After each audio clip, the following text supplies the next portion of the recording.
حدیث نمبر 701۔ جناب عبد الرحمن بن ابی بکرہ رحمہ اللہ بیان کرتے ہیں کہ انہوں نے اپنے والد سے عرض کیا، اے ابا جان، بے شک میں آپ کو ہر صبح یہ دعا کرتے ہوئے سنتا ہوں، اللہم عافنی فی بدنی، اللہم عافنی فی سمعی، اللہم عافنی فی بصری، لا الہ الا انت۔ اے اللہ مجھے میرے بدن میں عافیت دے، اے اللہ مجھے میرے کانوں میں عافیت دے، اے اللہ مجھے میری آنکھوں میں عافیت دے۔ آپ صبح و شام تین تین بار یہ دعا کرتے اور آپ یہ دعا بھی کرتے، اللہم انی اعوذ بک من الکفر والفقر، اللہم انی اعوذ بک من عذاب القبر، لا الہ الا انت۔ اے اللہ بے شک میں کفر اور فقر سے تیری پناہ مانگتا ہوں، اے اللہ بے شک میں عذاب قبر سے تیری پناہ مانگتا ہوں، بلا شبہ تیرے سوا کوئی معبود نہیں۔ آپ اسے بھی صبح و شام تین تین بار پڑھتے ہیں؟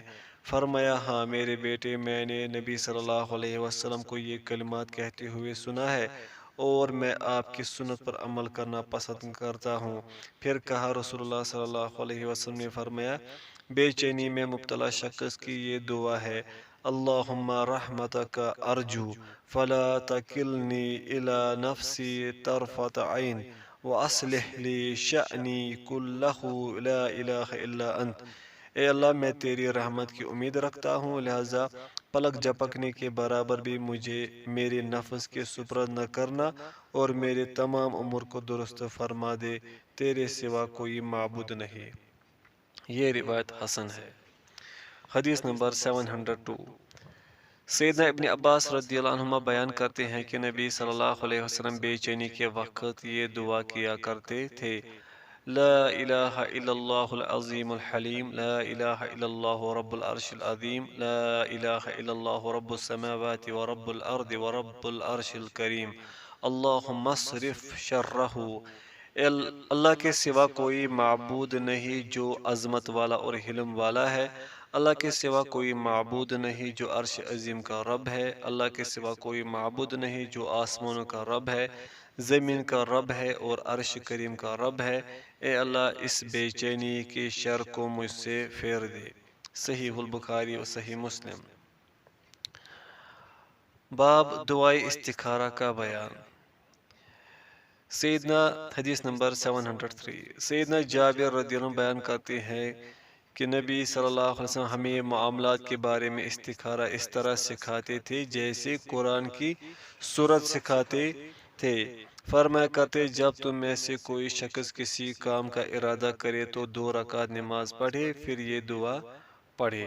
ترجمہ، اے اللہ بے شک میں تیرے علم کے ذریعے تجھ سے خیر مانگتا ہوں اور تیری قدرت کے ذریعے تجھ سے قدرت مانگتا ہوں اور تیرے فضل عظیم کا تجھ سے سوال کرتا ہوں۔ بلا شبہ تو قدرت رکھتا ہے اور میں قدرت نہیں رکھتا، تو جانتا ہے اور میں نہیں جانتا، اور تو غیب کی باتوں کو خوب جاننے والا ہے۔ اے اللہ تو جانتا ہے کہ اگر واقعی یہ کام میرے لیے، میرے دین، میرے معاش اور میرے انجام کار یا فرمائے میرے کام کی جلدی میں اور اس کی دیر میں بہتر ہے تو اس کو میرے لیے مقدر فرما، اور تو جانتا ہے اگر یہ کام میرے لیے، میرے دین، میرے معاش، میرے انجام کار یا فرمایا میرے کام کی جلدی آنے اور اس کے دیر میں نقصان و شر ہے تو اس کو مجھ سے اور مجھ کو اس سے دور فرما، اور میرے لیے خیر کو مقدر فرما جہاں کہیں بھی ہو، پھر مجھے اس پر راضی فرما دے اور وہ اپنی حاجت کا نام لے۔ صحیح البخاری۔ حدیث نمبر 704۔ سیدنا جابر بن عبداللہ رضی اللہ عنہ بیان کرتے ہیں کہ مسجد الفتح میں رسول اللہ صلی اللہ علیہ وسلم نے پیر، منگل اور بدھ کے دن دعا فرمائی۔ آپ کی دعا بدھ کے دن 2 نمازوں کے درمیان قبول ہوئی۔ سیدنا جابر رضی اللہ عنہ فرماتے ہیں، جب کبھی مجھے کوئی اہم کام پیش آیا تو میں نے دعا کرنے کے لیے اسی وقت کا دھیان کیا اور اسی وقت میں بدھ کے دن 2 نمازوں کے درمیان میں نے دعا کی تو میں نے اپنی دعا کو قبول ہوتے پہچان لیا۔ یہ روایت حسن ہے۔ حدیث نمبر 705۔ سیدنا انس رضی اللہ عنہ بیان کرتے ہیں کہ میں نبی صلی اللہ علیہ وسلم کے ساتھ تھا، ایک آدمی نے دعا کرتے ہوئے یوں کہا: یا بدی السماوات یا حی یا قیوم انی اسألک، اے آسمانوں کو بے مثال پیدا کرنے والے، اے ہمیشہ رہنے والے، اے قائم رہنے والے، بے شک میں تجھ سے سوال کرتا ہوں۔ تو آپ صلی اللہ علیہ وسلم نے فرمایا: کیا تم جانتے ہو اس نے کس چیز کے ساتھ دعا کی ہے؟ مجھے اس ذات کی قسم جس کے ہاتھ میں میری جان ہے، اس نے اللہ کے اس نام کے ساتھ دعا کی ہے، جب اس کے ذریعے دعا کی جائے تو وہ ضرور قبول فرماتا ہے۔ یہ روایت صحیح ہے۔ حدیث نمبر 706۔ سیدنا عبداللہ بن عمر رضی اللہ عنہما بیان کرتے ہیں کہ سیدنا ابوبکر رضی اللہ عنہ نے نبی صلی اللہ علیہ وسلم سے عرض کیا: آپ مجھے ایسی دعا سکھائیے جو میں اپنی نماز میں پڑھوں۔ آپ صلی اللہ علیہ وسلم نے فرمایا: کہو: اللہم انی ظلمت نفسی ظلما کثیرا ولا یغفر الذنوب الا انت فاغفر لی من عندک مغفرہ انک انت الغفور الرحیم۔ اے اللہ، بے شک میں نے اپنی جان پر ظلم کیے، ظلم بھی بہت زیادہ، اور تیرے سوا گناہوں کو کوئی بخشنے والا نہیں، لہذا تو اپنے پاس سے میری مغفرت فرما، بلا شبہ تو بخشنے والا رحم کرنے والا ہے۔ صحیح البخاری و صحیح مسلم۔ باب جب بادشاہ کا ڈر ہو تو کیا پڑھے؟ حدیث نمبر 707۔ سیدنا عبداللہ بن مسعود رضی اللہ عنہ بیان فرماتے ہیں کہ جب تم میں کسی پر کوئی ایسا حاکم مسلط ہو جائے جس کے غضب اور ظلم سے وہ ڈرتا ہو تو اسے یہ دعا کرنی چاہیے: اللہم رب السماوات السبع ورب العرش العظیم کن لی جارا من فلان بن فلان واحزابہ من خلائقک ان یفرط علی احد منہم او یطغى عز جارک وجل ثناؤک ولا الہ الا انت۔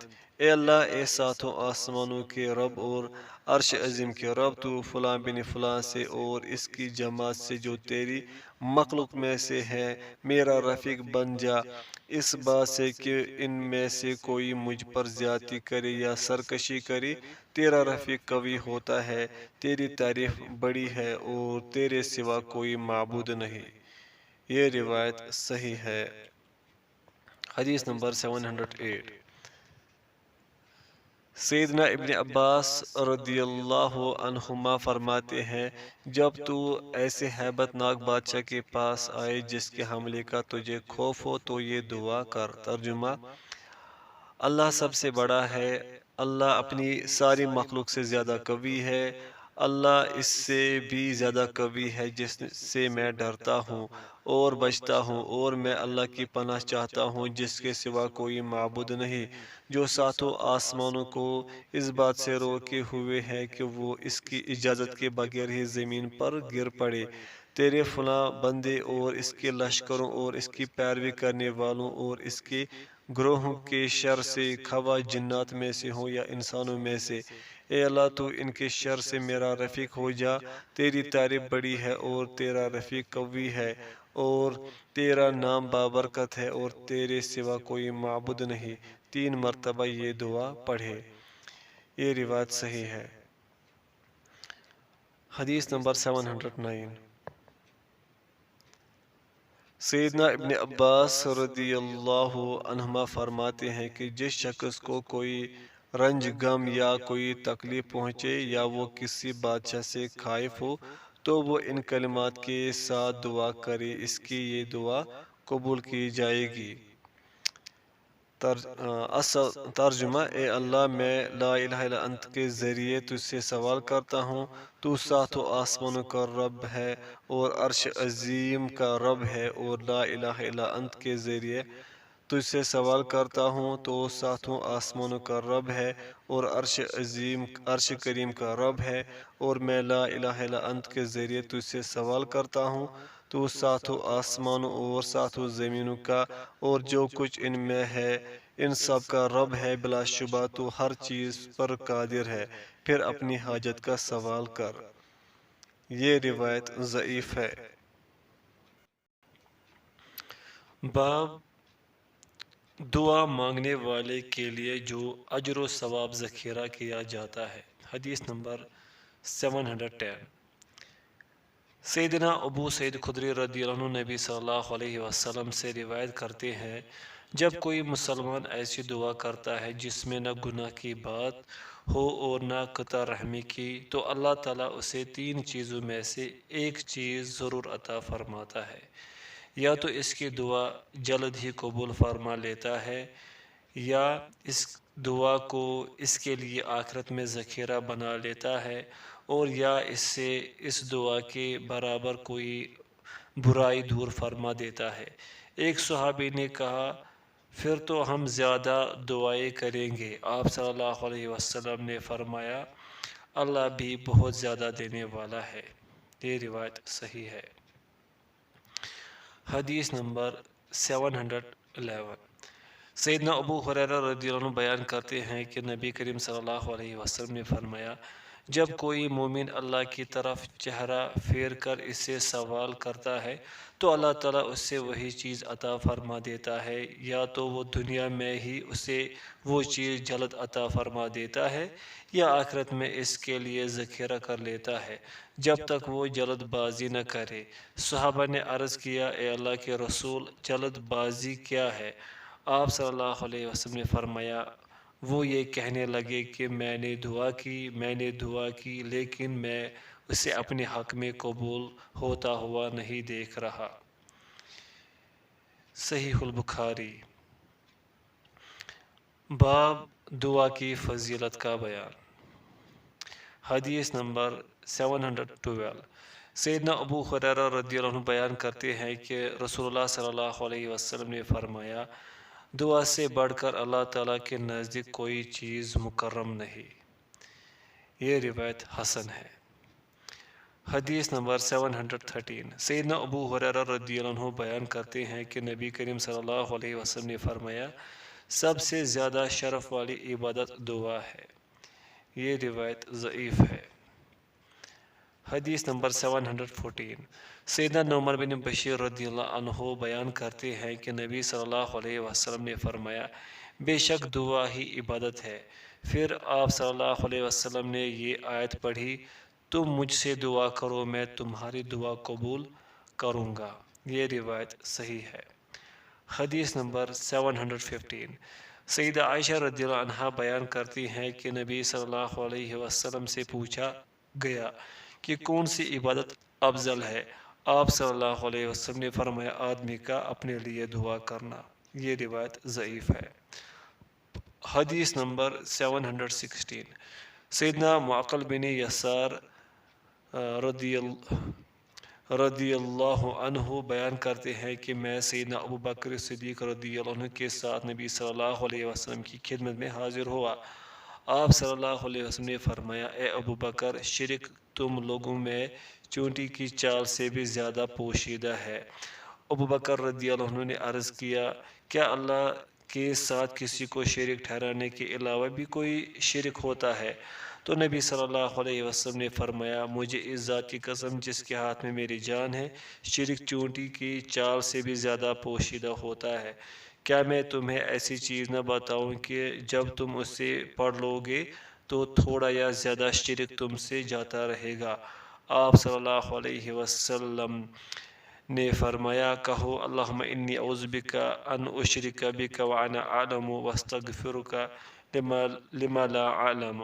اے اللہ، میں اس بات سے تیری پناہ مانگتا ہوں کہ تیرے ساتھ شرک کروں اور مجھے علم ہو، اور میں اس بات کی تجھ سے معافی چاہتا ہوں جو میرے علم میں نہ ہو۔ یہ روایت صحیح ہے۔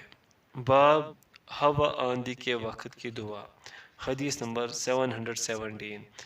سیدنا انس رضی اللہ عنہ فرماتے ہیں کہ جب تیز ہوا چلتی تھی تو نبی صلی اللہ علیہ وسلم یہ دعا کیا کرتے تھے، اللہم انی اسألک من خیر ما ارسلت به واعوذ بک من شر ما ارسلت به۔ اے اللہ، میں تجھ سے اس خیر کا سوال کرتا ہوں جس چیز کے ساتھ اسے بھیجا گیا ہے، اور اس چیز کے شر سے تیری پناہ مانگتا ہوں جس شر کے ساتھ اسے بھی بھیجا گیا ہے۔ یہ روایت صحیح ہے۔ حدیث نمبر 718، سیدنا سلمہ رضی اللہ عنہ سیدنا سلمہ رضی اللہ عنہ بیان کرتے ہیں، جب تیز ہوا چلتی تو نبی صلی اللہ علیہ وسلم فرماتے، اللہم لا قیحا لا اقیما، اے اللہ بارش برسانے والی ہو، بانج نہ ہو۔ یہ روایت صحیح ہے۔ باب ہوا کو برا نہ کہو، حدیث نمبر 719، سیدنا عبی بن کعب رضی اللہ عنہ فرماتے ہیں کہ ہوا کو برا بلا مت کہو جب تم ایسی چیز دیکھو جسے تم ناپسند کرتے ہو تو یہ دعا کیا کرو، اللہم انا نسألک خیر هذه الريح وخیر ما فیہا وخیر ما ارسلت به ونعوذ بک من شر هذه الريح وشر ما فیہا وشر ما ارسلت به۔ اے اللہ بے شک ہم تجھ سے اس ہوا کی بلائی کا سوال کرتے ہیں اور اس بلائی کا جو اس کے اندر ہے، اور اس بلائی کا جس کے ساتھ اسے بھیجا گیا ہے، اور ہم اس ہوا کے شر سے تیری پناہ مانگتے ہیں، اور اس شر سے جو اس کے اندر ہے، اور اس شر سے جس کے ساتھ اسے بھیجا گیا ہے۔ یہ روایت صحیح ہے۔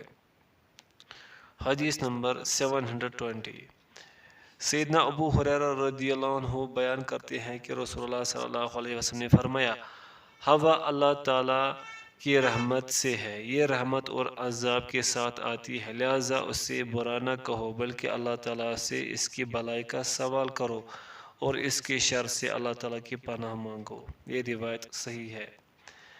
باب بجلی کے کڑکنے پر دعا، حدیث نمبر 721، سالم بن عبداللہ رحمہ اللہ اپنے والد عبداللہ بن عمر رضی اللہ عنہما سے بیان کرتے ہیں کہ نبی صلی اللہ علیہ وسلم جب بادل گرجنے یا بجلی کڑکنے کی آواز سنتے تو یہ دعا فرماتے، اللہم لا تقتلنا بغضبک ولا تہلکنا بعذابک وعافنا قبل ذلک، اے اللہ ہمیں اپنے غصے سے قتل نہ کرنا اور نہ اپنے عذاب کے ذریعے ہمیں ہلاک کرنا، اور اس سے پہلے ہی ہمیں عافیت دینا۔ یہ روایت ضعیف ہے۔ باب جب بادل کی گرج سنے، حدیث نمبر 722، جناب اکرمہ رحمہ اللہ بیان کرتے ہیں کہ سیدنا ابن عباس رضی اللہ عنہما جب بادل گرجنے کی آواز سنتے تو یہ دعا فرماتے، سبحان الذی سبحت لہ، پاک ہے وہ ذات جس کی اس نے تسبیح کی، اور فرمایا بے شک رعد ایک فرشتہ ہے جو بارش کو اسی طرح ہانکتا ہے جیسے چرواہا اپنی بکریوں کو ہانکتا ہے۔ یہ روایت حسن ہے۔ حدیث نمبر 723، جناب عامر بن عبداللہ بن زبیر رحمہ اللہ بیان کرتے ہیں کہ سیدنا عبداللہ بن زبیر رضی اللہ عنہما جب بادل گرجنے کی آواز سنتے تو بات کرنا چھوڑ دیتے تھے اور زبان سے یہ الفاظ کہتے، سبحان الذی یسبح الرعد بحمدہ والملائکۃ من خیفتہ، پاک ہے وہ ذات جس کی حمد کے ساتھ رعد تسبیح کرتا ہے اور تمام فرشتے بھی اس کے ڈر سے تسبیح کرتے ہیں، پھر فرماتے بے شک یہ گرج زمین والوں کے لیے سخت وعید ہے۔ یہ روایت صحیح ہے۔ باب جس نے اللہ تعالیٰ سے عافیت مانگی، حدیث نمبر 724، جناب اوسط بن اسماعیل رحمہ اللہ بیان کرتے ہیں کہ میں نے سیدنا ابو بکر صدیق رضی اللہ عنہ کو نبی صلی اللہ علیہ وسلم کی وفات کے بعد یہ فرماتے ہوئے سنا کہ نبی صلی اللہ علیہ وسلم پچھلے سال اسی جگہ پر کھڑے تھے جہاں میں کھڑا ہوں، پھر ابو بکر رضی اللہ عنہ رونے لگے، پھر فرمایا سچائی کو لازم پکڑو، بلا شبہ یہ نیکی کے ساتھ ہے اور یہ دونوں جنت میں لے جانے والے ہیں، جھوٹ سے بچو، بلا شبہ یہ گناہ کے ساتھ ہے اور یہ دونوں دوزخ میں لے جانے والے ہیں، اللہ تعالیٰ سے عافیت کا سوال کرو کیونکہ کسی کو یقین کے بعد عافیت سے بڑھ کر کوئی چیز نہیں مل سکتی۔ آپس میں قطع تعلقی نہ کرو، ایک دوسرے سے پیٹ نہ پھیرو، آپس میں حسد نہ کرو، بغض نہ رکھو، اور اللہ کے بندو بائی بائی بن جاؤ۔ یہ حدیث صحیح ہے۔ حدیث نمبر 725۔ سیدنا معاذ رضی اللہ عنہ بیان کرتے ہیں کہ نبی صلی اللہ علیہ وسلم ایک آدمی کے پاس سے گزرے جو یہ کہہ رہا تھا، اللہم انی اسألک تمام النعمہ، اے اللہ میں آپ سے پوری نعمت کا سوال کرتا ہوں۔ آپ نے فرمایا، کیا تو جانتا ہے پوری نعمت کیا ہے؟ اس نے کہا، جنت میں داخل ہو جانا اور دوزخ سے بچ جانا پوری نعمت ہے۔ پھر آپ ایک اور آدمی کے پاس سے گزرے، وہ کہہ رہا تھا، اللہم انی اسألک الصبر، اے اللہ میں تجھ سے صبر کا سوال کرتا ہوں۔ آپ نے فرمایا، تو نے اپنے رب سے آزمائش کا سوال کیا ہے، لہذا اب عافیت کا بھی سوال کرو۔ پھر آپ کا گزر ایک آدمی کے پاس سے ہوا جو یہ کہہ رہا تھا، یا ذا الجلال والاکرام، اے بزرگی اور اکرام والے۔ آپ نے فرمایا، تو سوال کر، کیونکہ تو نے اللہ تعالیٰ کو اس کے بڑے نام سے پکارا ہے۔ یہ روایت ضعیف ہے۔ حدیث نمبر 726۔ سیدنا عباس بن عبد المطلب رضی اللہ عنہ بیان کرتے ہیں کہ میں نے عرض کیا، اے اللہ کے رسول، مجھے کوئی ایسی دعا سکھا دیجئے جس کے ذریعے میں اللہ سے سوال کروں۔ آپ صلی اللہ علیہ وسلم نے فرمایا، اے عباس، اللہ تعالیٰ سے عافیت کا سوال کر۔ میں 3 دن تک ٹھہرا رہا، پھر آپ کی خدمت میں حاضر ہوا اور عرض کی، مجھے کوئی ایسی دعا سکھا دیجئے جس کے ذریعے میں اللہ تعالیٰ سے سوال کروں۔ آپ صلی اللہ علیہ وسلم نے فرمایا، اے عباس، اے اللہ کے رسول، اے عباس، اے رسول اللہ صلی اللہ علیہ وسلم کے چاچا، اللہ تعالیٰ سے دنیا اور آخرت میں عافیت کا سوال کرو۔ یہ روایت صحیح ہے۔ باب جس نے آزمائش میں مبتلا ہونے کی دعا کو ناپسند سمجھا۔ حدیث نمبر 727۔ سیدنا انس رضی اللہ عنہ بیان کرتے ہیں کہ ایک آدمی نے نبی صلی اللہ علیہ وسلم کے پاس یہ الفاظ کہے، اے اللہ، تو نے مجھے مال نہیں دیا جس کا میں صدقہ کرتا، لہذا مجھے کسی مصیبت میں ہی مبتلا کر دے تاکہ مجھے اس کا ثواب ملے۔ آپ صلی اللہ علیہ وسلم نے فرمایا، سبحان اللہ، تو اس مصیبت کو برداشت کرنے کی طاقت نہیں رکھتا، تو نے یہ کیوں نہ کہا، اللہم آتنا فی الدنیا حسنہ وفی الآخرۃ حسنہ وقنا عذاب النار، اے اللہ ہمیں دنیا میں بھی بھلائی عطا فرما اور آخرت میں بھی بھلائی عطا فرما اور ہمیں دوزخ کے عذاب سے بچا۔ یہ روایت حسن ہے۔ حدیث نمبر 728۔ سیدنا انس رضی اللہ عنہ بیان کرتے ہیں کہ نبی کریم صلی اللہ علیہ وسلم ایک آدمی کے پاس تشریف لائے جو بیماری کی وجہ سے اتنا لاغر ہو چکا تھا جیسے پرندے کا پر نوچا ہوا بچہ ہوتا ہے۔ آپ صلی اللہ علیہ وسلم نے فرمایا، اللہ تعالیٰ سے کچھ دعا کر یا اس سے سوال کر۔ اس نے کہنا شروع کر دیا، اے اللہ، جو تو مجھے آخرت میں عذاب دینے والا ہے وہ جلد دنیا میں ہی دے دے۔ آپ صلی اللہ علیہ وسلم نے فرمایا، سبحان اللہ، تو اس کی طاقت نہیں رکھتا، یا فرمایا، تم طاقت نہیں رکھ سکتے، تو نے یہ کیوں نہ کہا، اللہم آتنا فی الدنیا حسنہ وفی الآخرۃ حسنہ وقنا عذاب النار، اے اللہ ہمیں دنیا میں بھی بھلائی عطا فرما اور آخرت میں بھی بھلائی عطا فرما اور ہمیں دوزخ کے عذاب سے بچا۔ پھر آپ صلی اللہ علیہ وسلم نے اس کے لیے دعا فرمائی تو اللہ عز و جل نے اسے شفا دے دی۔ صحیح مسلم۔ باب جس نے سخت آزمائش سے پناہ مانگی۔ حدیث نمبر 729۔ سیدنا عبداللہ بن عمر رضی اللہ عنہما نے فرمایا، ایک آدمی کہتا، اللہم انی اعوذ بک من جہد البلاء، اے اللہ میں سخت آزمائش سے تیری پناہ مانگتا ہوں۔ پھر وہ خاموش ہو جاتا ہے، لہذا جب وہ یہ کہتا تو اسے چاہیے کہ یہ بھی کہا کرے، الا بلاء فیہ علا، سوائے اس آزمائش کے جس میں بلندی مرتبہ ہو۔ یہ روایت صحیح ہے۔ حدیث نمبر 730، سیدنا ابو ہریرہ رضی اللہ عنہ بیان کرتے ہیں کہ نبی صلی اللہ علیہ وسلم سخت آزمائش، بدبختی کے تسلط، دشمنوں کی خوشی اور بری تقدیر سے پناہ مانگا کرتے تھے۔ صحیح البخاری۔ باب جس نے غصے کی وقت کسی شخص کی بات بیان کی۔ حدیث نمبر 731، جناب ابو نوفل بن ابو اقرب رحمہ اللہ کا بیان ہے کہ ان کے والد نے نبی صلی اللہ علیہ وسلم سے روزے کے بارے میں پوچھا تو آپ صلی اللہ علیہ وسلم نے فرمایا ہر مہینے میں ایک دن کا روزہ رکھ لو۔ میں نے عرض کیا میرے ماں باپ آپ پر فدا ہوں، زیادہ کی اجازت دیجیے۔ آپ صلی اللہ علیہ وسلم نے بطور ناراضگی ان کی بات کو دہراتے ہوئے فرمایا زیادہ کی اجازت دیجیے، زیادہ کی اجازت دیجیے، ہر مہینے میں 2 دن کا روزہ رکھ لیا کرو۔ میں نے عرض کیا میرے ماں باپ آپ پر فدا ہوں اور زیادہ کی اجازت دیجیے کیونکہ میں اپنے آپ کو قوی پاتا ہوں۔ آپ صلی اللہ علیہ وسلم نے بطور ناراضگی پھر فرمایا میں اپنے آپ کو قوی پاتا ہوں، میں اپنے آپ کو قوی پاتا ہوں۔ آپ صلی اللہ علیہ وسلم نے خاموش کرا دیا یہاں تک کہ میں سمجھ گیا کہ آپ مزید اجازت نہیں دیں گے۔ پھر آپ نے فرمایا ہر مہینے 3 روزے رکھ لیا کرو۔ یہ روایت صحیح ہے۔ باب گزشتہ باب کی مزید وضاحت۔ حدیث نمبر 732، سیدنا جابر بن عبداللہ رضی اللہ عنہ بیان کرتے ہیں کہ ہم رسول اللہ صلی اللہ علیہ وسلم کے ساتھ تھے کہ ایک بہت بدبودار ہوا اٹھی۔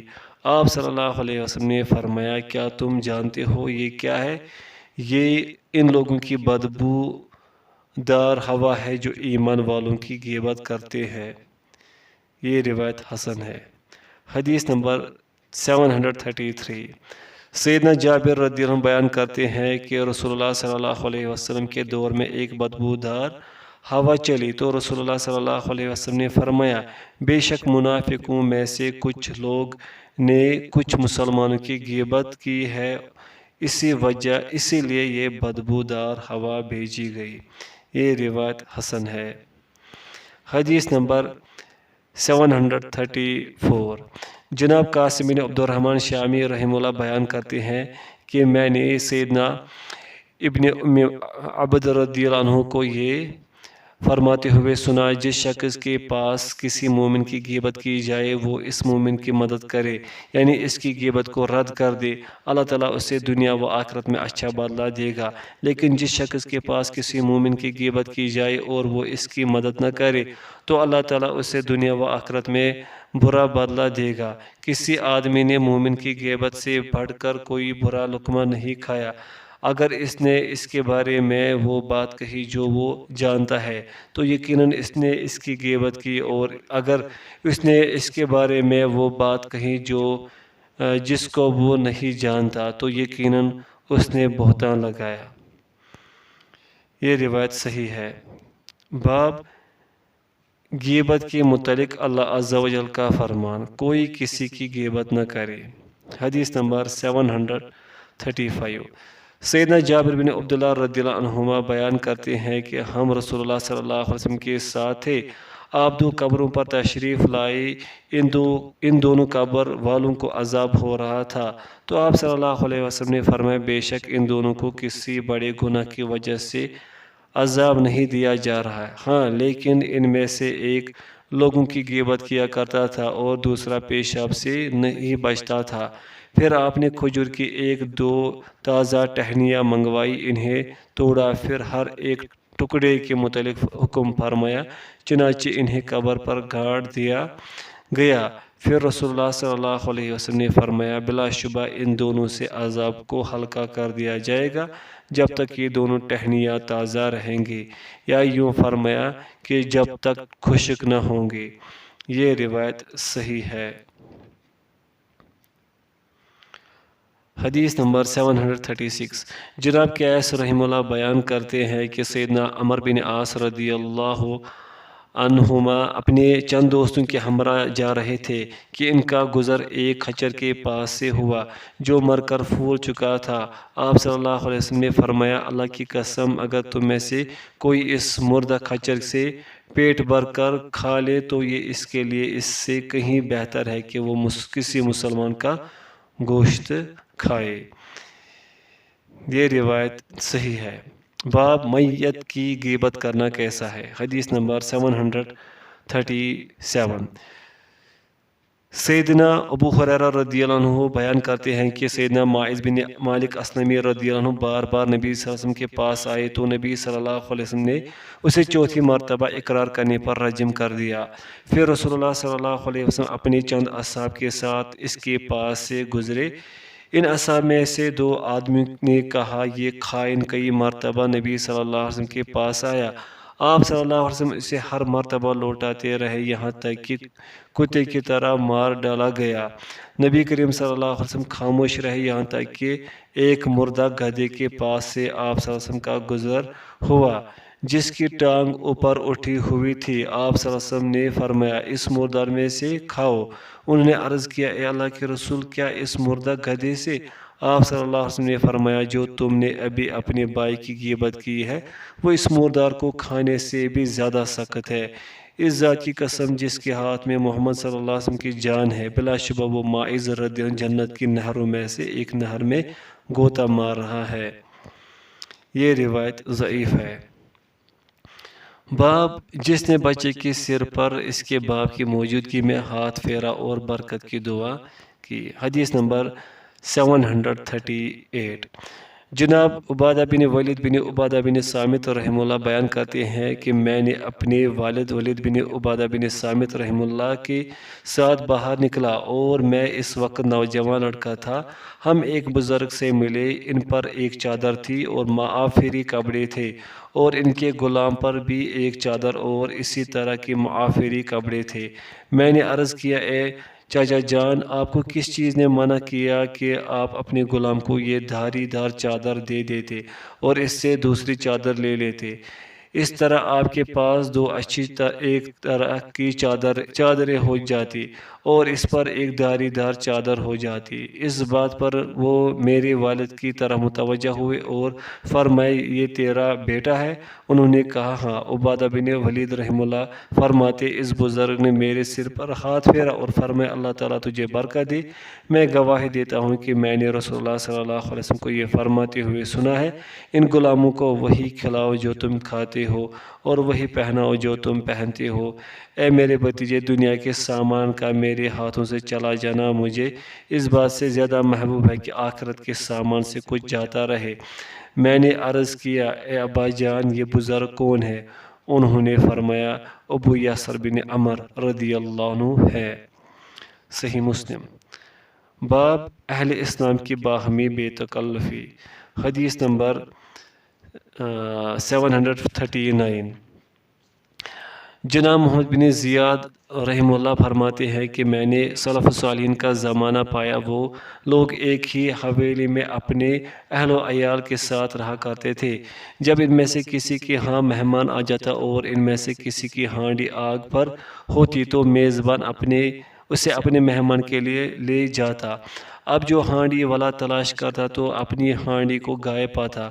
وہ دریافت کرتا کہ ہانڈی کس نے لی ہے تو مہمان والا کہتا، ہم نے اپنے مہمان کے لیے لی ہے۔ تو اس پر ہانڈی والا کہتا، اللہ تعالیٰ تمہارے لیے اس میں برکت دے، یا اسی طرح کا کوئی اور کلمہ کہہ دیتا۔ محمد بن زیاد رحمہ اللہ نے بیان فرمایا، جب روٹی پکاتے تو بھی اسی طرح ہوتا اور ان کے گھروں کے درمیان صرف بانس کی دیواریں ہوتی تھی۔ راوی حدیث بقیہ رحمہ اللہ نے بیان کیا کہ میں نے محمد بن زیاد رحمہ اللہ اور ان کے اصحاب کو بھی اسی طریقے پر پایا ہے۔ یہ روایت صحیح ہے۔ باب مہمان کی عزت اور خدمت خود کرنا۔ حدیث نمبر 740۔ سیدنا ابو ہریرہ رضی اللہ عنہ بیان کرتے ہیں کہ ایک آدمی نبی صلی اللہ علیہ وسلم کی خدمت میں حاضر ہوا۔ آپ نے اسے کھانا کھلانے کے لیے اپنی ازواج کی طرف پیغام بھیجا تو انہوں نے یہی کہا کہ ہمارے پاس پانی کے سوا کچھ نہیں۔